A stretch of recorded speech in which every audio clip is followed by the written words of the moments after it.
شروع اللہ کے نام سے جو نہایت مہربان اور بے حد رحم والا ہے۔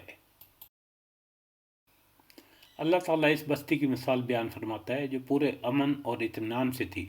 اس کی روزی اس کے پاس بافراغت ہر جگہ سے چلی آ رہی تھی۔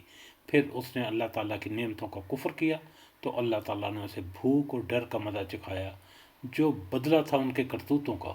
ان کے پاس انہی میں سے رسول پہنچا، پھر بھی انہوں نے اسے جھٹلایا، بس انہیں عذاب نے آ دبوچا اور وہ تھے ہی ظالم۔ جو کچھ حلال اور پاکیزہ روزی اللہ نے تمہیں دے رکھی ہے اسے کھاؤ اور اللہ کی نعمت کا شکر کرو اگر تم اسی کی عبادت کرتے ہو۔ تم پر صرف مردار اور خون اور سور کا گوشت اور جس چیز پر اللہ کے سوا دوسرے کا نام پکارا جائے حرام ہے۔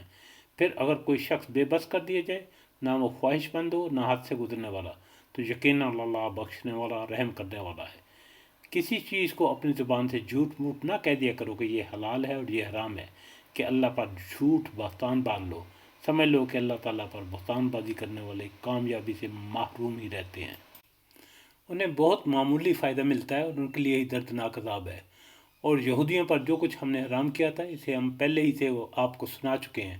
ہم نے ان پر ظلم نہیں کیا بلکہ وہ خود اپنی جانوں پر ظلم کرتے رہے۔